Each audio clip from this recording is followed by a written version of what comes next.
নবী ইব্রাহিমের মতন ঈমান যদি আজও থাকে বিদ্যমান, অগ্নিকুণ্ডে দেখতে পাবে খুবসুরত এক ফুল ভাগা। আল্লাহর খলিল ইব্রাহিম আলাইহিস সালাম আমাদের মতো সমাজ ব্যবস্থা পায় নাই। আমরা জন্মের পরে আমাদের কানের ভেতরে আজান দিয়েছে কে? একামত দিয়েছে কে? আমাদের বাপ-দাদারা আমাদের কানে আজান দিয়েছে কি? দেয় নাই। আমাদের জন্মের পরেই তো আজান, একামত, বাড়ির পাশে মসজিদ, প্রতিদিন আজান, জুমার খুতবা, প্রতি মাসে মাসে তাফসীরুল কোরআন মাহফিল, মসজিদ, মিনারা, অভাব নাই। ঠিক কিনা বলেন? আপনি যেই সুন্দর ইসলামিক এনভায়রনমেন্ট পেয়েছেন, আমাদের ইব্রাহিম খলিল উনিও কি এরকম পেয়েছিলেন? হ্যাঁ, উনি জন্মের পর পরে ওনার কানে আজান দিয়েছে কেউ? আমার প্রিয় ভাইরা, আগা গোড়া একটা শিরকি পরিবেশ উনি জন্মগ্রহণ করেছেন। উনি ছাড়া ওই তল্লাটে একজনও আল্লাহর উপর বিশ্বাসী নাই। কল্পনা করতে পারেন? গোটা তল্লাটে, গোটা দেশে বিশ্বাসী মুমিন, আল্লাহর উপর বিশ্বাস স্থাপনকারী কয়জন? সবাই বলেন কয়জন? বাকি সব মুশরিক। বাকি সব মুশরিক নিজের সাথে নিজে শক্ত বোঝাপড়া করে, অ্যানালজি করে, সেলফ কনভারসেশন করে উনি মহা সত্যের সন্ধান পেয়েছে। উনি আকাশের তারা দেখে ভাবে মনে হয় এটাই আমার খোদা, পরে দেখে তারা নাই, মনে মনে বলে না তাইলে এটা না। আবার চাঁদ দেখে বলে চাঁদটা বড় মায়া লাগে, মনে হয় এটাই আমার রব, পরে দেখে চাঁদও নাই, কয় না এটা না।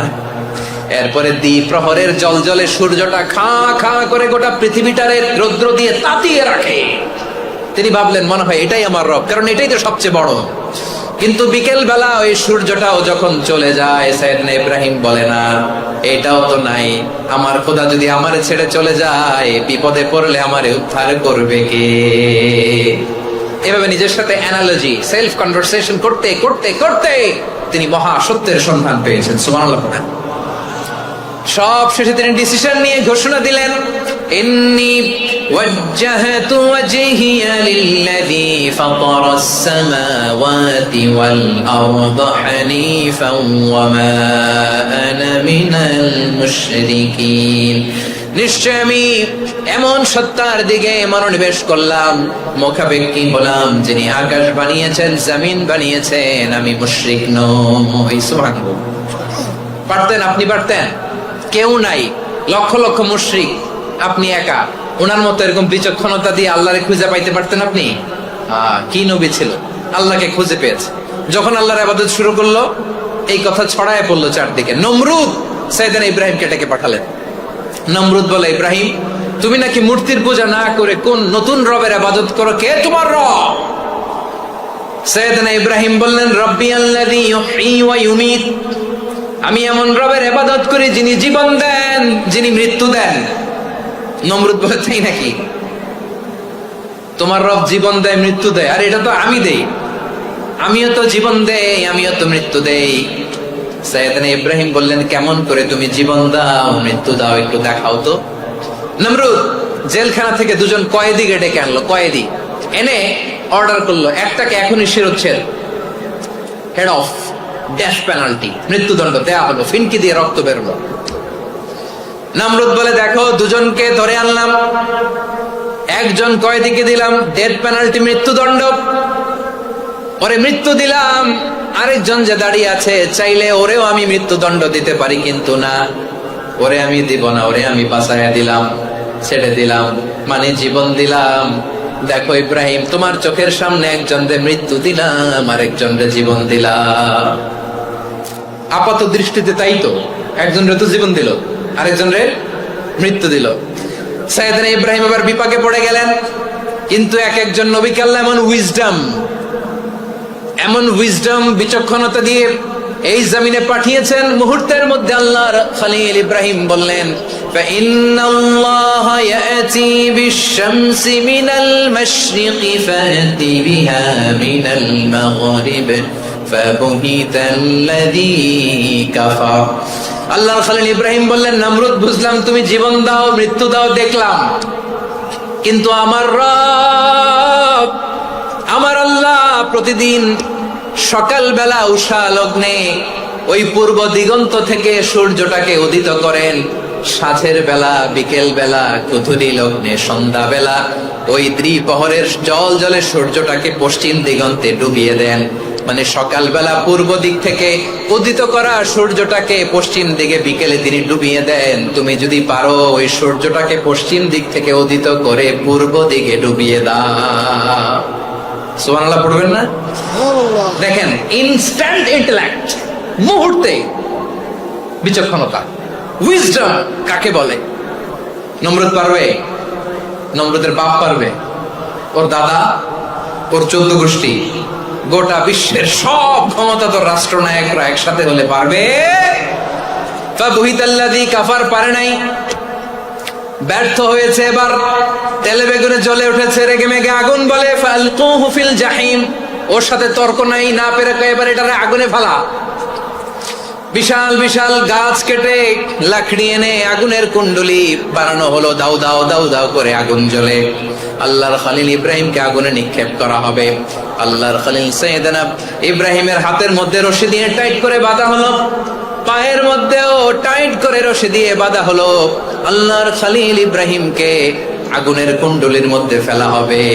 অমিয়া, আপনি যে বিপদের কারণে ভয় পান, হতাশ হন, এটা কোনো বিপদ ওনার বিপদের সামনে?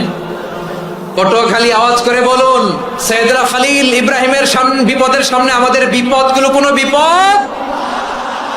এটা কোনো বিপদই না, এটা কোনো বিপদই না। হাত পা বেঁধে টাইট করে নিক্ষেপ করা হবে, সিম্পলি ফেলা যাবে না, কারণ দাউ দাউ করে দ্য ব্লেজিং ফায়ার, এমন আগুনের কুণ্ডলি, কাছে যাওয়া যায় না, আগুনের উত্তাপে নিক্ষেপ করা হবে। হাতে রশি বেঁধে, পায়ে রশি বেঁধে আল্লাহর খলিল ইব্রাহিম আলাইহিস সালামকে আগুনের মধ্যে নিক্ষেপ করা হবে। আহা, এটার বলে অগ্নি পরীক্ষা। তো উনি অগ্নি পরীক্ষার সম্মুখীন হয়েছিলেন। এজন্য কঠিন পরীক্ষাকে আমরা অগ্নি পরীক্ষার সাথে তুলনা করি, ঠিক কিনা? সাইয়েদনা জিবরাইল এসে বললেন, ও আল্লাহর খলিল, ওরা তো আপনার হাতও বেঁধে ফেললো, পাও বেঁধে ফেললো, নড়াচড়ার সুযোগ নাই, বলেন আমি জিবরিল ফেরেশতা আপনার জন্য কি করতে পারি? আল্লাহর খলিল ইব্রাহিম বলেন, ও জিবরাইল, তোমার কাছে আমার কোনো চাওয়া পাওয়া নাই। সুবহানাল্লাহ বলেন। তোমার কাছে বলার কিছু নাই, তোমার সাহায্যের আমার দরকার নাই। সাইয়েদনা ইব্রাহিম আলাইহিস সালামকে হাতে পায়ে রশি বেঁধে, হাত পা বাঁধা অবস্থায় জ্বলন্ত অগ্নিকুণ্ডে যখন নমরুদের দলবল নিক্ষেপ করবে, আল্লাহর খলিল কিভাবে নিজেকে আল্লাহর কাছে সঁপে দিয়েছেন, পটুয়াখালীর ভাইরা খেয়াল করে শুনুন। হাত পা বেঁধে আল্লাহর খলিলকে যখন নিক্ষেপ করা হবে, তিনি মুখ ফুটে বলে ফেললেন, হাসবুনাল্লাহু ওয়া নি'মাল ওয়াকিল। হাসবুনাল্লাহু ওয়া নি'মাল ওয়াকিল, আমার জন্য আল্লাহই যথেষ্ট, আমার জন্য আল্লাহই যথেষ্ট। তিনি আমার সবচেয়ে বড় গার্ডিয়ান, তিনি আমার সবচেয়ে বড় অভিভাবক। জিব্রাইলের সাহায্যে অফারকে ফিরিয়ে দিলেন, দুনিয়ার বুকে কারো কাছে কিছু বলেন নাই, মুখ ফুটে বলেছেন হাসবুনাল্লাহ। ও আমার পটুয়াখালীর প্রাণের ভাইয়েরা, খেয়াল রাখবেন, কোন বান্দা তার হাতে থাকে সব চেষ্টাটুকুন করার পরে মুখ ফসকে মুখ দিয়ে যখন বলে ফেলে হাসবুনাল্লাহ, বান্দা যখন হাসবুনাল্লাহ বলে ফেলে, ওই ব্যাপারটা ডিল করার দায়িত্ব স্বয়ং আল্লাহ আরশের উপর থেকে নিয়ে নেয়। আপনি যখন বলে ফেলবেন হাসবুনাল্লাহ, এটা ডিলিং করবে কে তখন? চিল্লায় বলেন না, তিনি কে? বান্দা তার সাধ্যের সবটুকু চেষ্টার পরে নতজানু হয়ে যখন বলবে হাসবুনাল্লাহ, আল্লাহ তুমি আমার জন্য যথেষ্ট, নি'মাল ওয়াকিল, তুমি আমার শ্রেষ্ঠ অভিভাবক, তখন তার কি দরকার না দরকার এটা ডিল করে স্বয়ং আল্লাহ। নিক্ষেপ করা হলো সাইয়েদনা ইব্রাহিমকে অগ্নিকুণ্ডলিতে। হাজার হাজার মানুষের দৃশ্য দেখার জন্য জড়ো হয়েছে এরকম বিশাল ময়দানে।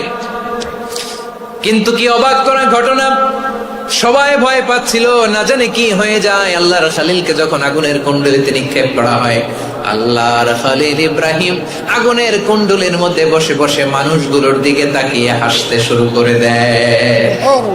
কারণ আকাশ থেকে রব্বুল আলামিন স্পেশাল ভার্ডিক্ট নাজিল করেছেন, স্পেশাল হুকুম জারি করেছেন, কুল্লা ইয়া নারু কুনি বারদান ওয়া সালামান আলা ইব্রাহিম।